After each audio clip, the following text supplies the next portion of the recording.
오늘 이 밤이 행복한 금요일 밤이 되기를 축복합니다.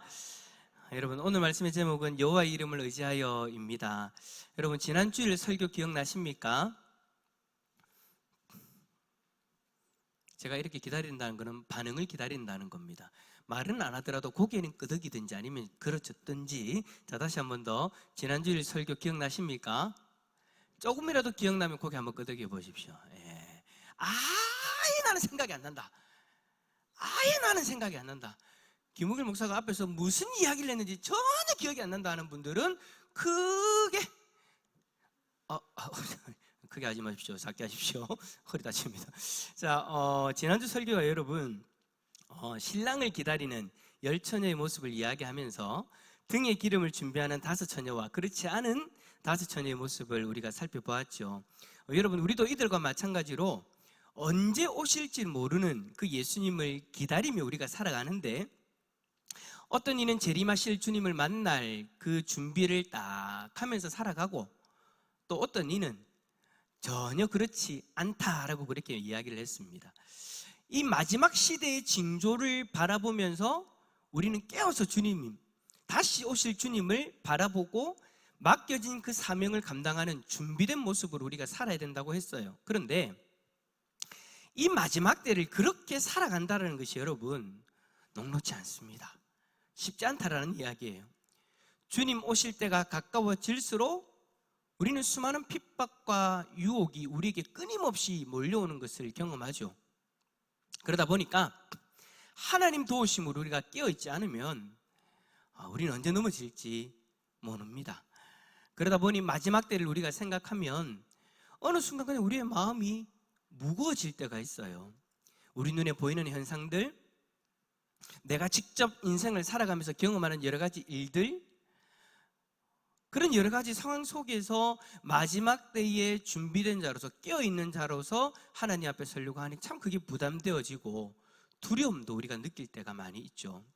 하지만 여러분, 오늘 말씀을 보니까 우리에게 찾아오는 그 마음이 여러분 어찌 보면 자연스럽고 정당화되어지는, 이렇게나 힘든데 어떻게 그런 모습으로 살아갑니까? 라고 이야기하기에는 뭔가 잘못되었다라는 것을 우리는 오늘 본문 말씀을 통해 발견할 수 있습니다. 그러니까 분명히 성경은 이렇게 살아라고 했는데 막상 우리의 삶이 이런데 어떻게 살아갑니까? 라고 우리가 핑계를 대면서 정당화하면서 그렇게 살면 안 된다라는 거예요. 오늘 말씀해 보니까 그렇다라는 거예요. 자, 1절에 말씀해 보니까 끝날에 되어지는 일들에 대해서 설명을 하는데요. 자, 1절 말씀 다시 한 번 더 읽어볼까요? 화면을 보면서 한번 읽어봅시다. 시작. 끝날에 이르러는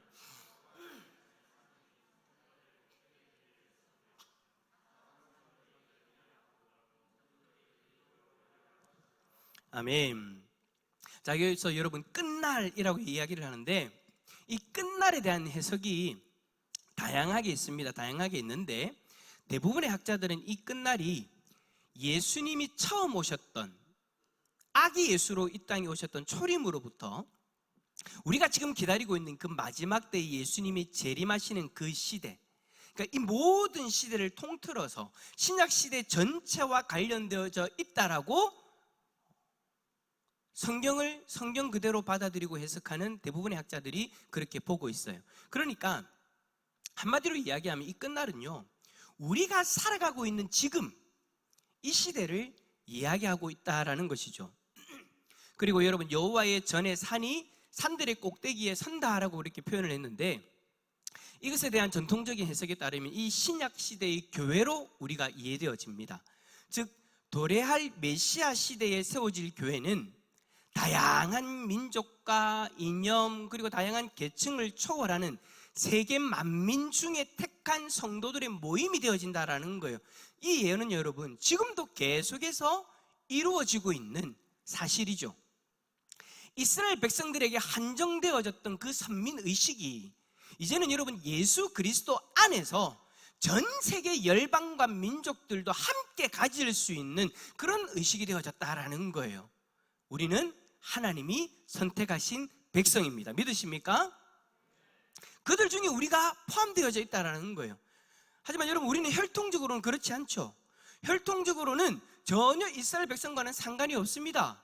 하지만 앞에서 이야기했듯이 예수 그리스도 안에서 영적인 이스라엘이 되어져서 그렇게 살아가고 있다라는 거예요. 자, 그런데 이렇게 하나님의 백성이 된 우리가 살아가는 그 세상을 보니 여러분, 우리 눈에 보이는 교회의 형편,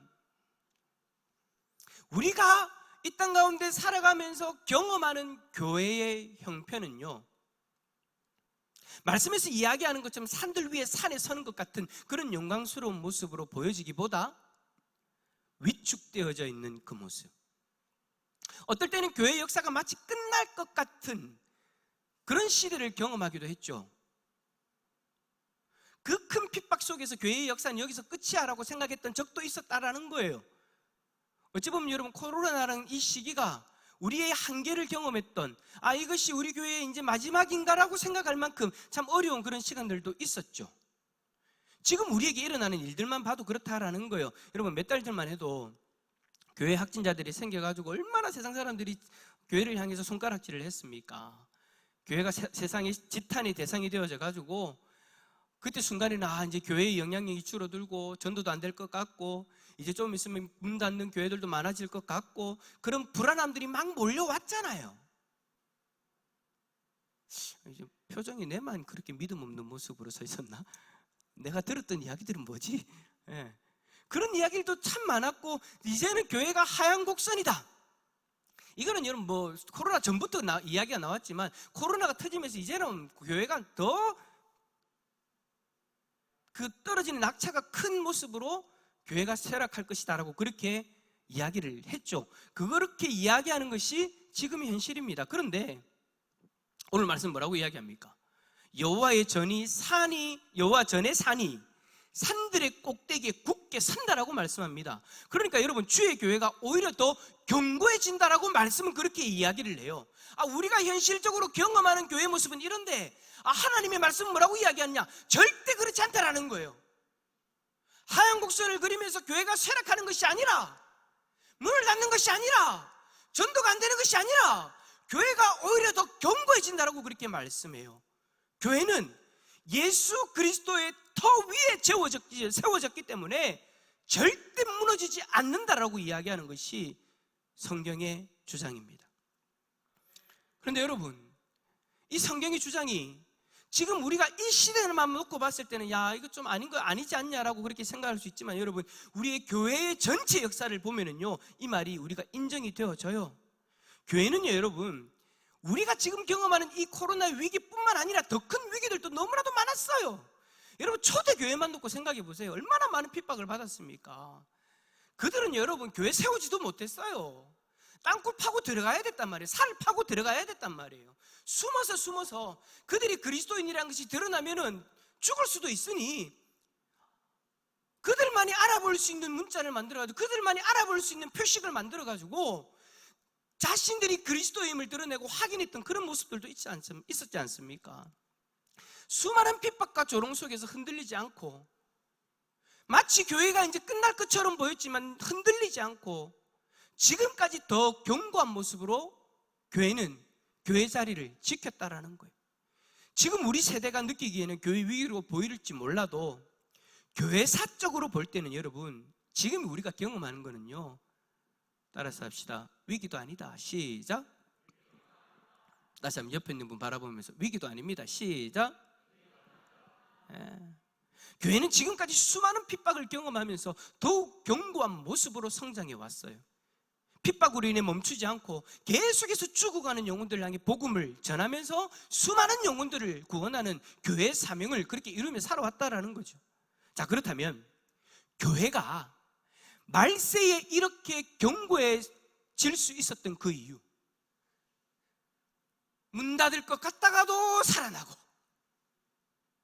이제는 더 이상 그리스도인이 살아갈 수 없는 세상인 것 같다가도 다시 그리스도인들이 드러나고 그렇게 교회가 넘어지지 않고 문을 닫지 않고 쓰러지지 않고 그렇게 더 견고히 서갈 수 있었던 그 이유가 무엇일까요?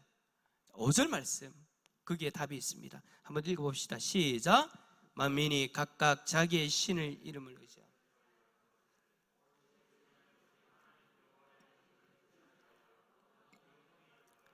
아멘. 교회가 여러분 이 마지막 때에 더욱 견고해질 수 있었던 이유는요, 교인들이 잘 살았기 때문에, 능력이 있었기 때문에, 뭔가 번뜩이는 지혜를 가지고 그 위기를 이겨낼 수 있는 뭔가를 만들었기 때문이 아니라 우리 하나님 여호와의 이름을 의지했기 때문입니다. 만인이 각각 자기의 신의 이름을 의지하여 행하듯이 우리는 우리의 하나님, 우리의 신이신, 우리의 참된 신이신 여호와의 이름을 의지하며 살아왔다라는 거예요. 교회는 여러분 지금껏 하나님의 이름을 의지하여 왔기 때문에 하나님께서 교회를 굳건히 세워주시고 지켜주셨어요. 그래서 지금까지 교회 역사가 지속될 수 있었던 것이죠. 지금 여러분 우리도 마찬가지예요. 우리가 경험하는 이 위기의 때를 잘 이겨내려면요, 다른 방법이 필요한 것이 아니에요. 우리에게는 여러분 하나님의 이름을 더욱 의지하는 그 모습이 필요합니다. 어려울 때일수록, 핍박이 더해질수록, 시험이 다가올 때일수록 우리는 우리의 머리로 막 굴려가지고 이 위기를 어떻게 벗어날까가 아니라 가장 기본적인 자리로 돌아가야 된다라는 거예요. 우리에게 있어서 가장 기본적인 자리가 어디입니까? 바로 하나님을 의지하는 자리이잖아요. 지금뿐만 아니라 앞으로도 핍박과 조롱 그리고 영적 공격은 계속해서 있을 거예요. 그럴 때마다 우리는 눈앞에 일어나는 일들에 우리의 마음을 빼앗겨서는 안 되고, 그럴 때일수록 더욱 하나님을 바라보면서 우리 여호와 하나님의 이름을 의지해야 합니다. 여러분, 우리가 2년 동안 우리 지역의 교회들이 어려움을 겪는 것을 참 많이 봤습니다. 그러면서 어찌 보면 참 우리의 마음이 어렵고 위축되어지고 걱정이 앞서죠. 교회뿐만 아니라 우리 개인의 삶도 그렇잖아요. 참 신방을 다녀보면 코로나가 우리 교회와는 좀 멀리 있었던 것 같은데, 신방을 다녀보니까 어떤 가정은 너무 가까이 있었어요. 그 코로나의 고통이 우리 성도님들의 가정을 너무나도 힘들게 했던 그런 일들이 있었다는 거예요. 위축되어지고 걱정이 앞서진 그 상황, 개인의 삶에도 있었고 우리 교회에도 있었어요. 그러나 그럴 때일수록 우리는 여러분 그 자리에 머물고 있으면 안 돼요. 그 걱정하는 마음을 가지고 우리는 어떻게 해야 되느냐? 하나님 앞에 서야 됩니다. 그리고 하나님을 의지해야 됩니다. 여러분, 오늘 이 기도의 자리가 하나님의 이름을 의지하는 그런 기도의 자리이지 않습니까? 여러분, 우리가 이 어려움을 이기려면 하나님을 의지하는 기도의 자리를 떠나서는 안 된다는 거예요. 어려울수록 더욱 기도의 무릎을 꿇어야 됩니다. 제가 지난주에 설교를 하면서 마지막에 적용하는, 우리가 받은 그 말씀으로 우리의 삶 가운데 적용하는 어떤 적용점으로 기도의 자리로 나오십시오, 껴있기 위해서는 기도해야 됩니다라고 막 그렇게 이야기를 했는데, 여러분 그것을 그냥 김옥일 목사가 담임 목사로서 그냥 성도들에게 그냥 이런 표현이 좀 어떨지 모르겠는데 잔소리 하듯이 여러분 들으시면 안 돼요. 절대 그런 마음으로 김옥일 목사가 여러분 그렇게 이야기한 것이 아니에요. 이 위기의 시대에는 우리가 기도의 자리를 떠나면 안 되기 때문에 기도의 자리에서 하나님의 이름을 부르짖고 하나님을 의지해야 살아갈 수 있는 것이 우리이기 때문에 이 마지막 때의 종말의 때에 기도의 자리로 나아가자라고 제가 여러분에게 말씀으로 권면했던 겁니다. 너무 고통스러워서 죽을 것 같아도 우리는 그럴 때일수록 더욱 기도의 무릎을 꿇어야 된다는 거예요. 여러분, 오늘 새벽에 여러분 살펴본 말씀에는 이런 말씀이 있었습니다. 어떤 말씀이었나니까, 예수님이 여러분 이러한 기도의 모습을 보여주는 장면이 선명하게 보여지는 그 본문이었어요. 예수님이 여러분 제자들과 마지막 만찬을 나누고 난 이후에 겟세마네 동산으로 올라가시잖아요. 베드로와 세베대의 아들 둘, 야고보와 요한을 데리고 그 겟세마네 동산으로 올라가셔가지고 그때의 예수님의 마음이 어땠는지를 성경이 딱 기록하는데, 오늘 새벽에 나오신 분들, 큐티하신 분들은 잘 아실 거예요. 예수님의 마음이 어땠냐면요, 여러분. 참 제가 성경을 읽으면서 예수님의 마음이 이렇다라는 것을 정말 이렇게 선명하게 보는 본문은 잘 없었던 것 같아요. 예수님이 여러분 고민하고 슬퍼하셨답니다. 예수님의 마음도 여러분 고민이 있었고 슬픔이 있었다는 거. 왜요? 이제 곧 있으면 십자가에서 자신의 생명을 내어주셔야 되기 때문에, 우리와 똑같은 인간의 몸을 입고 이 땅에 오신 하나님의 아들이 우리와 똑같은 고통을 당하고 우리와 똑같은 핍박을 당하셔야 됐기 때문에 그 예수님마저도 고민하고 슬퍼하셨대요. 거기다가 여러분 3년 동안 함께 했던 제자들 중에는 어떤 이는 예수님을 팔고 어떤 이는 예수님을 부인하고 어떤 이들은 예수님을 버리고 돌아설 것이기 때문에, 예수님은 그 모든 것을 다 알고 그들과 함께하고 계시기 때문에 예수님의 마음은 너무나도 힘들었던 거예요. 예수님도 고민하고 슬프셨대요. 마태복음 26장 38절에 보면 베드로와 세베대의 아들 야고보 요한에게 자신의 마음이 어떻다고 예수님이 직접 이야기를 해요. 제가 앞에서 이야기했던 그 예수님은 고민하고 슬퍼하셨다는 것은 본문이 예수님의 마음을 설명하는 거였고, 예수님 스스로가 그 세 명의 제자들에게 자신의 마음이 이렇다라고 그렇게 표현하는데, 어떻다라고 표현하느냐, 자신의 마음이요, 예수님이 매우 고민하여 죽게 되었다라고 그렇게 표현해요. 얼마나 고통스러우면, 지금까지는 전혀 아닌 것처럼 제자들 앞에 서 계셨는데 예수님 앞에서 자신의 마음을 드러내시니 그 마음이 고민하여 죽게 되었다라고까지 그렇게 그 고통스러운 마음을 나타내고 계시는 거예요. 여러분, 예수님도 이렇게 힘들 때가 있으셨다라는 거. 그런데 여러분, 중요한 건 이거예요. 예수님이 고통스러우셨구나 라고 끝나면 안 돼요. 그 고통스러운 마음을 가지고 예수님이 뭘 하셨냐를 우리는 봐야 돼요. 예수님이 하신 일이 뭡니까? 겟세마네 동산에서 기도하십니다. 기도의 자리에서 그 고민과 슬픔을 이겨내고 아버지의 원대로 따르기 위해서 기도하셨어요. 우리 예수님마저 고통스러울 때 기도하셨다면 우리도 여러분 예수님을 따라야 되죠. 걱정되어서 죽을 것 같아요? 고민되어서 슬퍼서 죽을 것 같아요? 그렇게 힘들 때 우리도 하나님을 의지하는 기도하는 자리에 서면 되는 거예요. 어떤 이들은 다른 여러 가지 방법적인 이야기들을 합니다. 이렇게도 해보고 저렇게도 해보고 이렇게도 해보고 그렇게도 해보고 저렇게도 해보고, 또 뭐 있죠? 내가 아는 건 다 얘기했는데, 이렇게 이렇게 저렇게 그렇게 그렇게. 특히 교회가 어려운 지금의 상황에서 수많은 방법론들을 이야기합니다. 이렇게 해야만 된다, 저렇게 해야만 된다, 뭐 프로그램들을 막 이야기해요. 이 프로그램을 해야 된다, 저 프로그램을 해야 된다, 그런 어떤 프로그램적인 방법들, 그런 것들을 주장하면서 이 시대에는 무조건 이걸 해야 된다라고 막 이야기를 하는데, 참 안타까운 것이 뭐냐, 그 프로그램들 안에 우리가 정작 있어야 될 그 자리는 강조하지 않아요. 그 방법론들을 통해서 순간적인 번뜩임은 있고 순간적인 반응은 있을지 몰라도 결국에는 여러분 다 한계가 있어요. 저도 여러분 이때까지 사역을 하면서 얼마나 많은 프로그램들을 해봤겠습니까? 그 프로그램들이 다 한계가 있어요. 그 방법이 우리의 문제들을 해결해주고 우리를 굳건히 잡아주는 것이 아니더라는 거예요. 우리에게 있는 유일하고 확실한 방법은 단 하나예요. 그게 뭐냐? 하나님의 이름을 의지하는 기도. 기도밖에 없다라는 말이 여러분 무슨 의미입니까? 하나님이 우리 교회를 지키시고 굳건히 붙들어 주시지 않으면 그 방법들은 아무런 효과도 발휘하지 못한다라는 거예요. 다시 말하면 기도의 자리에서 하나님의 도움을 구하지 않고 기도의 자리에서 하나님을 붙들지 않은 상태에서 뭔가 다른 어떤 프로그램적인 방법으로 만약에 그것을 하려고 한다면 안 된다라는 거예요. 왜? 하나님이 도와주시지 않으니까. 우리는 하나님의 도움을 바라보는 자리로 나아가야 돼요. 하나님을 의지하는 자리로 나아가야 돼요.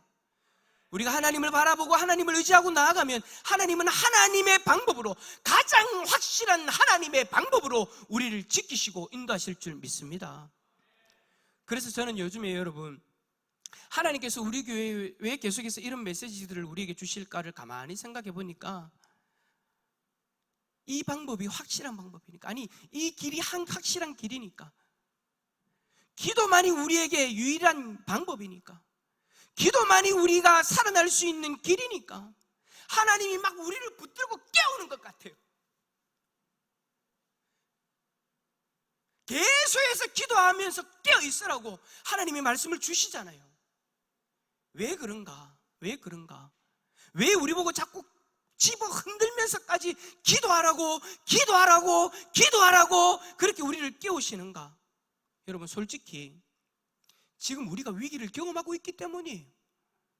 우리 교회도 여러분, 제가 앞에서 있는 우리 주위의 교회의 어려움들을 이야기했는데 우리 교회도 여러분 위기를 경험하고 있어요. 제가 참 앞에서는 이런 이야기 잘 안 하는데 오늘은 좀 솔직하게 이야기를 해야 되겠어요. 코로나로 인해서 여러분 우리가 2년의 위기를 지났지만 그 위기의 여파가 지금 참 크게 우리에게 다가와요. 여러분들은 안 느껴지실지는 모르겠는데 저 같은 경우에는 이제 교회를 전체적으로 바라보면서 막 그렇게 성도들의 삶을 다 보고 있으니까 그런 어떤 위기, 그런 어떤 의식들이 저 안에는 있어요. 지난주에 확진, 코로나 확진 지난주에도 있었고 이번 주에도 있다고 또 오늘 또 어떤 한 집사님이 저에게 전화를 주셔가지고 코로나 걸리셨다고 전화를 주시더라고요. 이런저런 여러 가지 여러분 상황 가운데에서 만약에 저의 마음에 앞에 선 담임 목사가 지금 이 위기만을 바라보고 위축되어졌다면 저는 진짜 생각해 보니까 오래 못 살 것 같아요. 여러분 작년에 생각나십니까? 재작년에 영상 저거 유튜브 생방송 하나 하는 것도 제대로 안 돼가지고 귀가 그때 잠시 안 들렸었잖아요. 제가 땀아 그거 그 작은 거 하나 해결 못 해가지고도 몸이 반응이 오는데, 만약 지금 우리가 경험하고 있는 이 위기를 가운데 제가 만약에 위축되어져 있고 마음을 거기에 다 쏟고 있다면, 붙들려 있다면 저 진짜 오래 못 살 것 같아요. 요즘에 여러분 문득문득 이런 생각이 저를 사로잡아요. 어떤 마음이냐, 어떤 생각이냐니까 제 솔직한 마음입니다. 제가 지금 교회에 온 지 몇 년 됐어요? 한 10년 된 것 같죠? 올해로서 5년 차예요. 교회에 온 지 5년 차예요. 근데 여러분 그 5년이라는 세월, 만으로 5년은 아니고 이제 4년 조금 넘었는데 4년하고 지금 몇 월 달이지? 9월 달이니까 4년하고 2개월 정도가 지났네요. 제가 7월 달에 왔으니까 만으로 4년하고 2개월이 지났는데 그 중에 2년 지금 6개월 동안 제대로 된 사역을 못했어요. 이게 제 마음이에요. 여러분 어떤 마음이 드냐니까 횟수로 5년인데 2년 반이라는 시간 동안 나는 아무것도 못하고 그냥 시간이 훅 지나갔네 라는 그 생각이 어느 순간요 제 마음속에, 제 머릿속에 탁 자리 잡기 시작하는 거예요. 그러면서 이제 살려보는 거예요. 뭘 살려보느냐, 2년 6개월 동안 우리 교회에 어떤 일들이 있었지, 어떤 일들이, 여러분 이게 좋은 일이 아니고 나쁜 일만 생각나는 거예요. 어떤 일들이 있었지. 타 지역으로 이사간 가정이 10가정, 소천하신 분 7분, 요양원에 입원하신 2분, 몸이 불편해서 나오지 못하는 3분. 여러분 이거 생각해 보셨습니까? 아무도 생각 못했죠? 저도 여러분 오늘 한번 앉아가지고 숫자 한번 살려보세요. 집사람 아내 불러가지고 한번 살려보자. 막연하게 그냥 생각했던 그거를 한번 숫자로 한번 정확하게 한번 살려보자. 타 지역으로 이사가신 분 10분, 소천하신 분 7분, 요양원에 입원하고 계신 2분, 몸이 불편해서 나오지 못하는 분 3분. 여러분이 아는 분들이 들어갈 수도 있고 제가 혹시나 놓쳤을 수도 있어요. 일단 제가 간략하게 파악을 해보니까 이 정도 되더라고요. 이러니 여러분 제 마음이 어떤 마음이 들겠습니까? 한 번씩 여러분 이러한 마음, 그러니까 제가 경험하는 위기를 이야기하는 겁니다. 담임 목사로서 경험하고 있는 불안함을 이야기하는 겁니다. 자, 이러한 것이 제 마음을 사로잡았을 때 제 마음이 어떻겠습니까? 한 번씩 이러한 마음이 저를 사로잡기 시작하면은요 저도 인간인지라 앞이 깜깜해요. 제가 여러분 우리 교회에서 몇 년을 사역할 수 있겠습니까? 하나님께서 특별한 어떤 뜻이 있어서 저를 옮기지 않는 이상에는 20년 넘게 사역하겠죠. 설마 저를 10년만 하고 쫓아내지는 않겠죠. 20년 넘게 사역하겠죠. 특별한 하나님의 어떤 그런 인도가 없다면. 그런데 이미 5년이 지났는데 그 속에서 2년 반을 지금 이렇게 보냈고, 그 2년 반이라는 시간 동안 이런 일들이 일어난 거예요.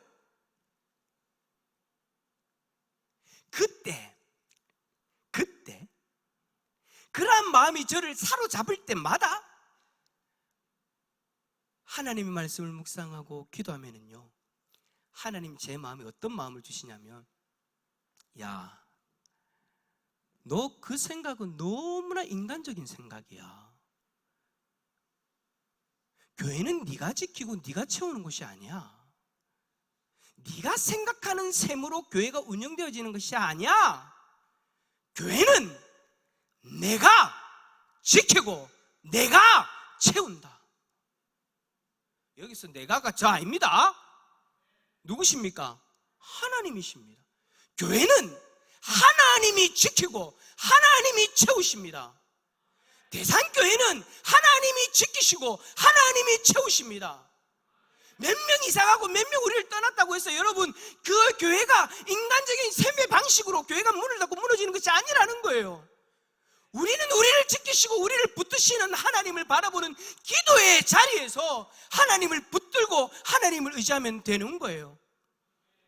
그때 하나님이 저에게 주시는 그 마음이 저의 시선을 지금의 이런 어떤 인간적인 방법에서, 인간적인 어떤 모습에서 다른 모습을 바라보게 하시는데, 뭘 바라보게 하시느냐?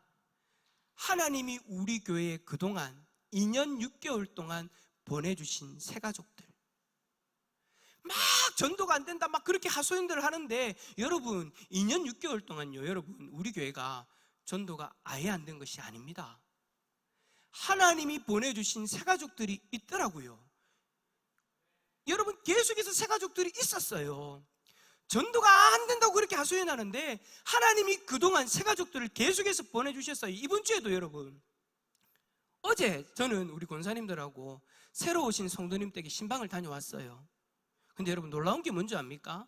신방 가서 성도님의 댁에 가서 신방을 하는데, 새가족 신방을 하는데 이야기를 쭉 들어보니, 야, 이게 여러분 참 하나님이 다 하셨더라고요. 와, 저도 놀랬고요, 제 아내도 놀랬고요, 함께 간 우리 두 분 권사님도 다 놀랬어요. 이전에 이분이 여러분 다른 교회에서 신앙생활 하신 분도 아니에요. 그런데도 우리 교회를 나오신 이유가 뭐냐면요, 우리가 일반적으로 생각하는 그런 방법이 아니었어요. 이분이 개인적으로 너무 힘든 일이 있어서 기도는 하고 싶은데 교회 들어오지도 못하고 교회 밖에서 그냥 서서 기도하셨대요. 근데 그 기도하는 그때 하나님이 그 기도를 응답하셨대요.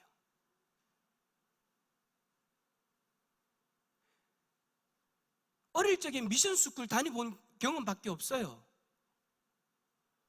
그리고 다른 친정 쪽의 가족들이 예수님을 또 더 많이 믿는다, 그것밖에 없었어요. 본인은 신앙생활을 안 하셨어요. 그런데도 불구하고 교회 들어오기는 좀 그러니까 밖에서 기도하셨대요.